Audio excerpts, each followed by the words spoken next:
பிரியமான சகோதரனே சகோதரியே, கர்த்தருடைய ஆலயத்தில் நீங்கள் நாட்டப்பட்டிருந்தால் நீங்கள் செழித்திருப்பீர்கள் என்று சொல்லி ஆவியானவர் உங்களோட தீர்க்க தரிசனமா பேசுறார்.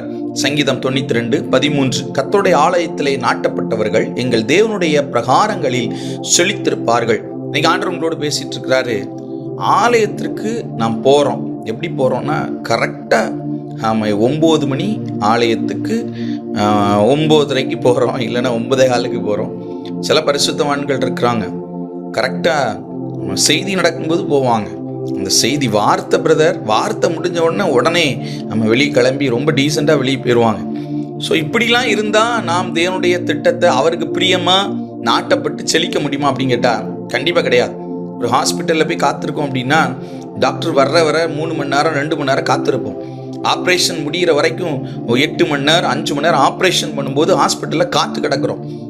மற்ற வேலையில் காத்து கிடக்கிறோம், பஸ்ஸுக்காக காத்து கிடக்கிறோம், சில காரியங்கள் ரேஷன் கடையில் காத்திருக்கிறோம், எல்லாத்துக்கும் காத்திருக்கிறோம். ஆனால் ஆலயத்துக்கு 9 மணி ஆராதனைக்கு 9:30 போகிறோம், 9 மணிக்கு அப்புறம் போகிறோம். 9 மணி ஆராதனைக்கு 8:15 நீங்கள் உள்ளே போகணும்.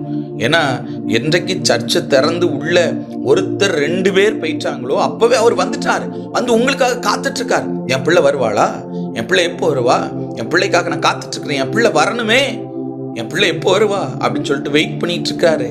நீங்கள் செழித்திருக்கணும்னா ஆலயத்தில் நீங்கள் நாட்டப்படணும். எப்படி நாட்டப்படணும்?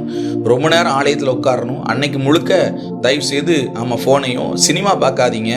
சில பேர் சினிமா தேட்டருக்கு போவாங்க ஞாயிற்றுக்கிழமை, சில பேர் நல்ல ஜாலியாக பார்க்குக்கு பீச்சுக்கு சுற்றி பார்க்கலான்னு போவாங்க. கேட்டால் அந்த ஒரு நாள் தான் எனக்கு டைம் இருக்குது, ஓகே தான். அதில் ஒரு 3 மணி நேரம் 4 மணி நேரம் ஆலயத்தில் செலவு பண்ணுங்கள், 1 மணி நேரம் குடும்பமாக ஜெபம் பண்ணுங்கள், அப்புறமா நீ வெளியே போயிட்டு வாங்க. கர்த்தருடைய ஆசீர்வாதம் நிலைத்திருக்கும். ஏன் நம்ம செழித்திருக்கல? நம்ம ஆலயத்தில் நாட்டப்படலைன்னு சொல்லிட்டு ஆண்டவர் வருத்தப்படுறாரு. சகோதரா சகோதரியே,